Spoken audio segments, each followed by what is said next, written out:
Have you been searching for the perfect coffee cake with a melt-in-your-mouth texture, a delicious crunchy streusel, and of course, a little bit of cinnamon filling inside? This is your lucky day. Hey, you're watching Preppy Kitchen, where I, John Cannell, teach you how to make delicious homemade dishes to share with your family and friends.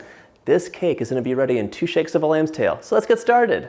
First off, the cinnamon filling is going to dissolve and be really delicious in the cake, but you could totally skip it if you just don't want an extra step or if you're not a fan for some reason. So into a small bowl, 3/4 of a cup of, slightly packed light brown sugar. In you go. 2 teaspoons of ground cinnamon, 1. And if you want, you can totally add other spices that you enjoy too. Maybe a little bit of nutmeg, whatever floats your boat. 1/4 cup of flour, in you go. Just give it a mash and mix it up.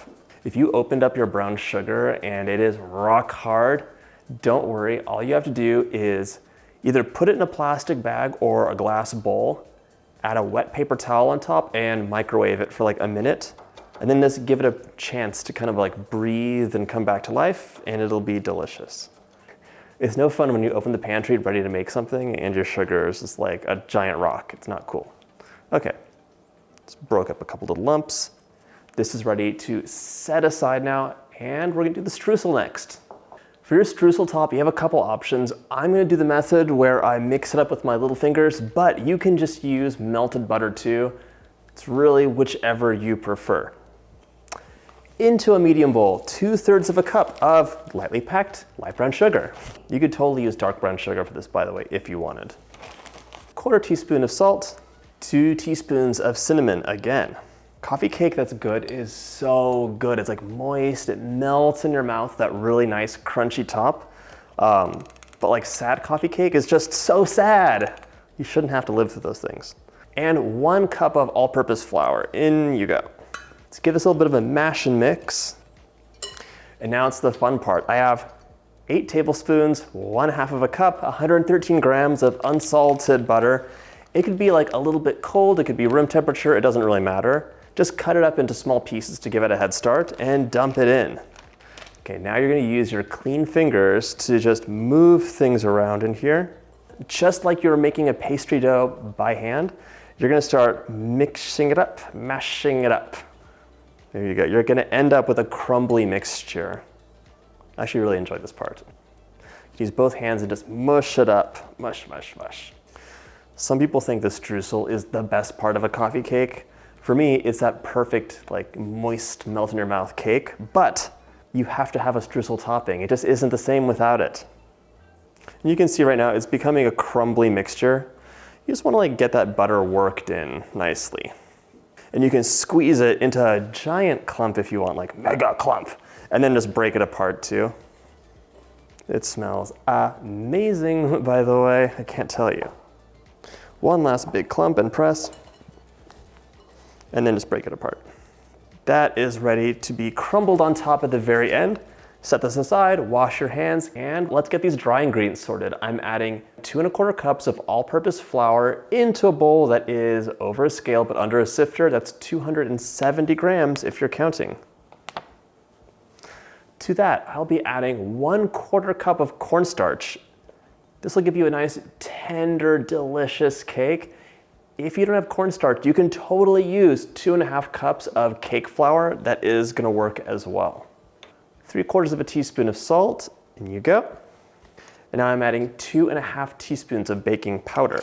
1, 2, and 3. There we go. 3. 1, 2, and a half. I scooped out that extra ½ teaspoon. That was an accident. Give it a sift. Say thank you to the scale and give it a whisk. We can set this aside now. We have the cake batter, which we started. Now it's time for those delicious wet ingredients like butter, sugar, and sour cream. For this part, we're going to cream 3/4 of a cup, 1½ sticks of unsalted butter at room temperature. Start off with the paddle mixer, give it a little cream. Yes, you could totally use like a big bowl and an electric hand mixer. You do not need a stand mixer for this. Give it a nice start. I'm gonna add in 1 cup of granulated sugar. In you go. Mix it up, let it get light and fluffy. You can let the mixer run for a minute or 2.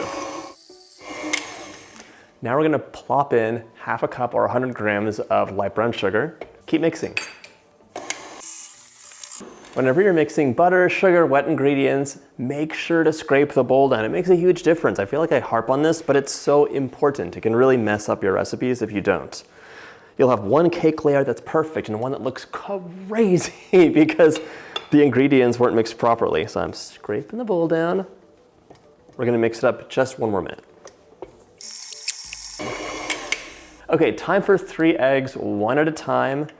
I use large room temperature eggs. Extra large will work here too. I personally think the whole egg sizing thing is not real because you get extra large eggs. They're like this big, like a quail laid them. Just saying. All right, 1 egg in.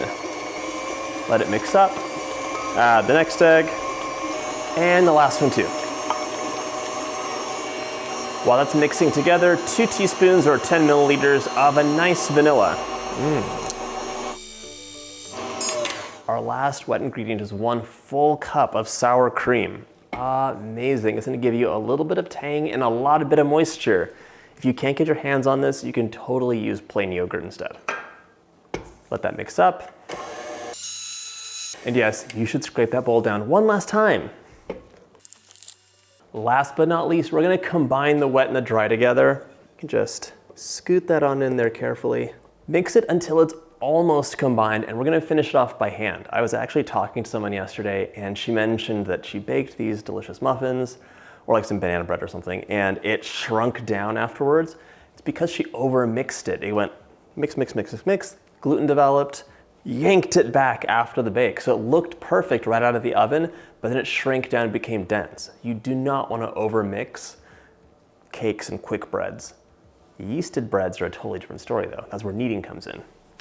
Okay, mix it on low, keep an eye on it.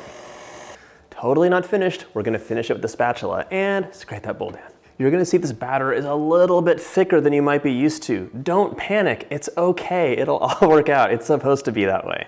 So let's mix, mix, mix. And this, by the way, is the consistency of the batter, just so you see. Thick. We're gonna take this off, oh boy, and switch over to our pan now. It's time to assemble, aren't you excited? I'm gonna use a 9x9 baking dish. I found that was perfect for this recipe, but an 8x8 will work too. If you have a little bit of extra batter, make a couple muffins. You will thank me later. Okay, so I lined my baking tin with just a square of parchment paper. I like to snip, snip, snip, snip, fold, fold, fold, and it goes right in there. It makes releasing so easy. Like cleaning the dish is super fast. Take half of your batter and spread it gingerly into your baking dish. You can eyeball half, don't worry about weighing it, of course. This is the only part that gets tricky, I promise, because if you're using the paper, it'll slide around a bit. So just hold one edge and use a spatula or whatever to spread it out. And it doesn't have to be totally even. You just want to get like a nice coverage.